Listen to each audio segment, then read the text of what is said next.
seeing you, peoples. Thanks for coming back. So this week's Juicy Tea, first of all, okay, with all the racial tension going on in the country, we don't understand why Miss J-Lo herself went on a Spanish record and called herself, Negrita from the Bronx. Like, Donde, mami? Girl. Donde? Girl. You never. You could have said flaquita.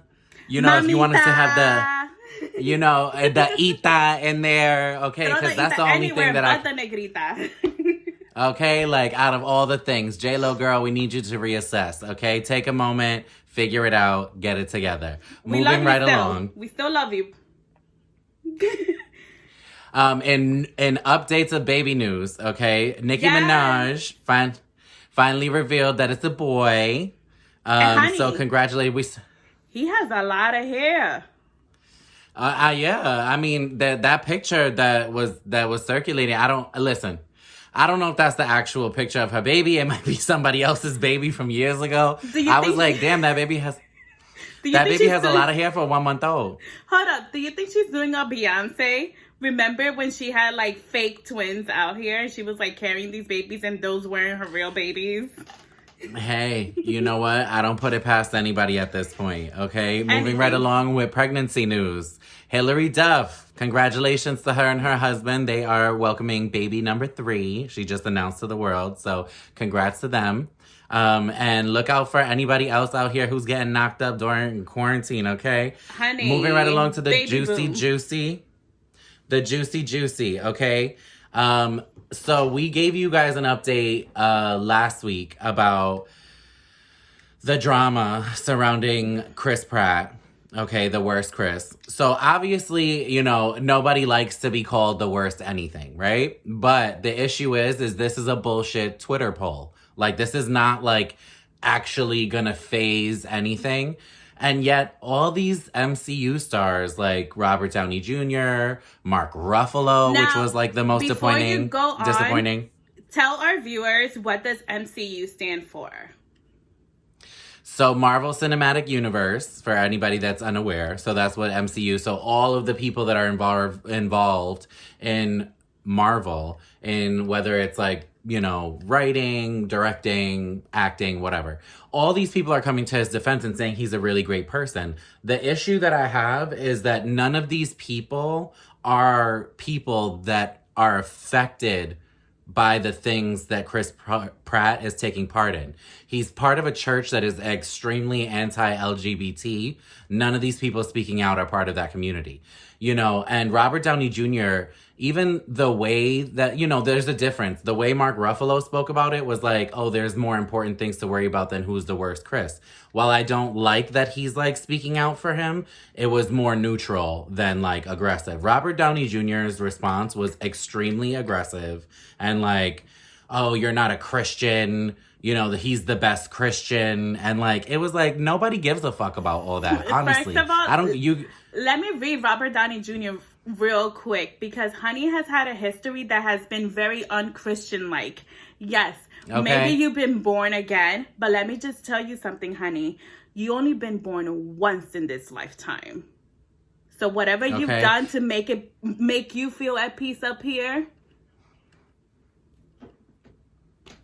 And also, the fact of the matter is that speaking out and calling somebody like, oh, extreme like anti-politics is a fucking problem. It shows his white privilege. You have the privilege to be anti-politics because you're rich and white, bro. Like, what don't you fucking understand? Like, where's the issue? Where's the misunderstanding on your guys' part? Really and truthfully, celebrities are people and they're allowed to have opinions, but sometimes they are so out of touch that it's fucking ridiculous. Like, and that being said, let's call them all lambeculos, because that's what they are. Let's fuck them all. Fuck them all. Fuck them all. And speaking of fucking them all, okay, Tyler Posey, star of the Teen Wolf series, went on IG Live and went off, y'all. Honey, okay? he's done it all. He was like, basically he's pansexual, so he doesn't care, he's more attractive, whatever, and I respect that. live your life, live your truth. Honey, just call yourself bi, but go on. My thing was it was intense. He was like, I don't even know if I want to know all that shit about my favorite celebrities. Like, he's like, I fuck with dildos, with strap-ons, and I was like, oh, I blew them. Hey, like, I was like, all right. Yeah, honey. I was like, but well. The connections, because here at our weekly briefing, we're all about connecting the dots. So, connecting them. A few years ago, there was another cast member of this show that had a similar situation. Colton Haynes, I don't know if you guys remember, but before coming out, because honestly, I consider this Tyler Posey's coming out party. Word. Before coming out, he was depressed, he was sad, he didn't know what to do, yada, yada, yada, yada, yada, yada, yada. Came out, oh my God, life is rainbows and butterflies. Okay, and you know what? We're happy for them, obviously, God bless. All of that stuff is great, but were they fucking? Because that's what I want to know. I think so. My thing is, I think Colton Haynes was super suppressed. And then Tyler Posey came through, banged his brains out, dildos and all. I see it. And then told him he had to keep his mouth shut. I see it. Speaking of people that should be keeping their mouth shut. 50 Cent. Okay, 50 Cent needs to shut the fuck up, period, okay? And Chelsea Handler was the one to let him know why, okay? And while I'm not 100% happy that it was some famous white woman putting him in his place, I don't mind that it was her. It's more relevant because supposedly they used to date. So, she basically put him in his place. Jay, let him know what did she say exactly? She was like, hey, asshole, you're black. In case you didn't know, And if you're so worried about Biden's tax plans, I'll pay for your taxes. That's literally what she said. Which is just, it's so ridiculous because, he's, fear-mongering people into voting for Trump by being like, he's going to take all your money. And that's what he does. He's a big troll. Oh, God. But you know what? We're going to take a little break right now, and we're going to come back at you with some retro tea and some more reviews. Stick around. Later.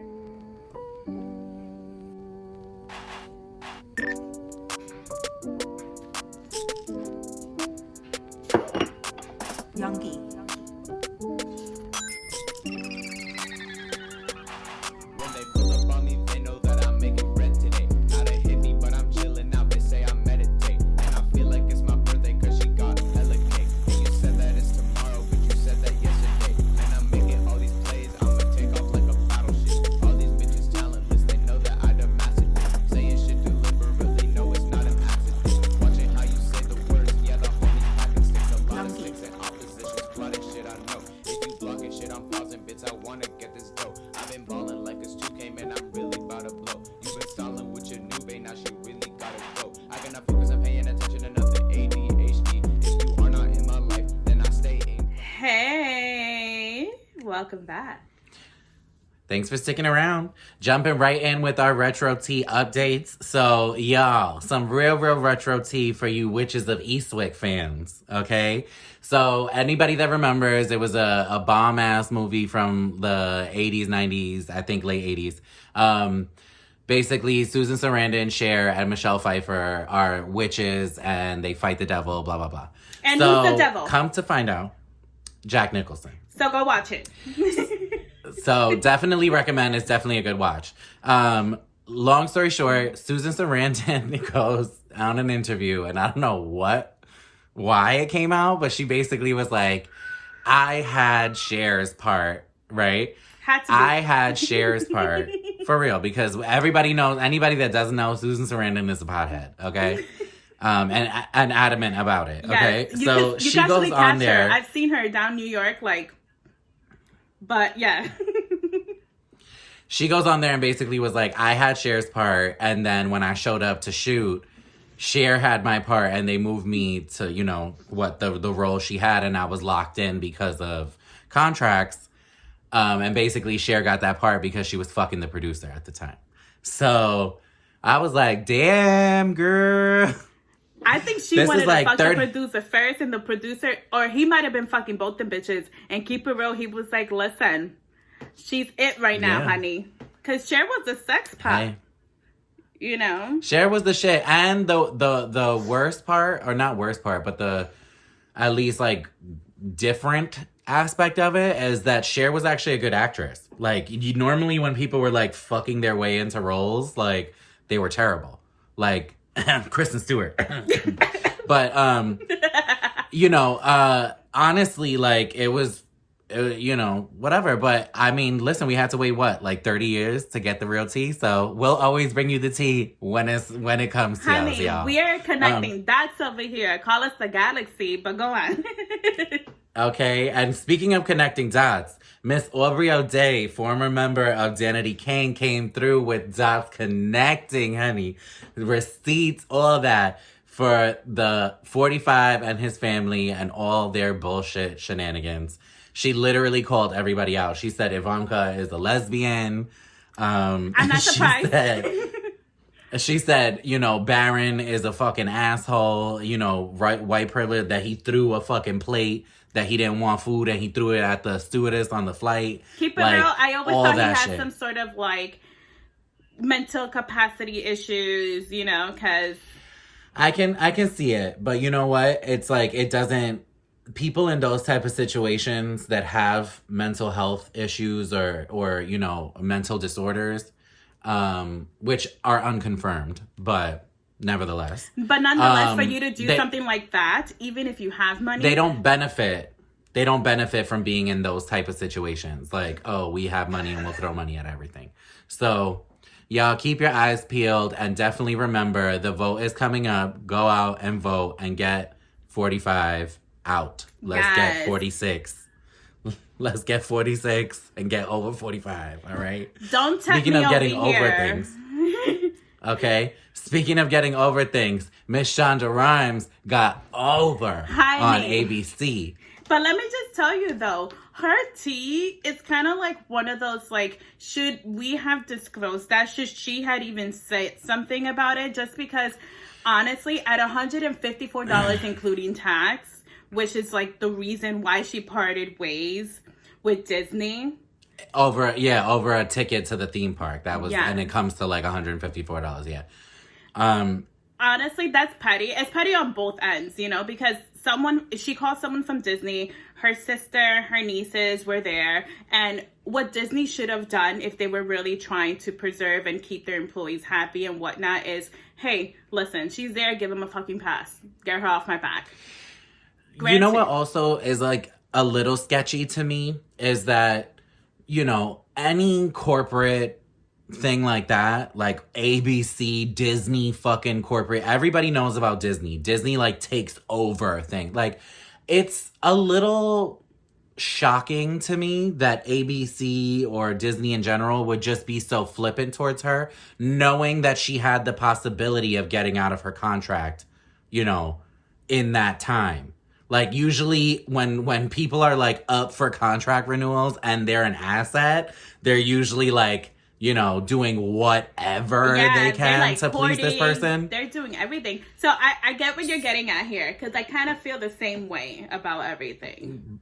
But what they said is that it wasn't like it was more like that was the straw that broke the camel's back on a list of things that was, like, bothering her. So, listen, more power to her. The bitch went over and signed, like, a freaking $1 billion deal with Netflix. So, hey, you know, and she's going to be creating more content. So, and we still get, you know, all the classics, the Grey's Anatomy, the, you know, and that's How what to Get Disney Away with wanted. Murder ended. Disney didn't care after that. So, Disney was like, hey, you want to leave, girl?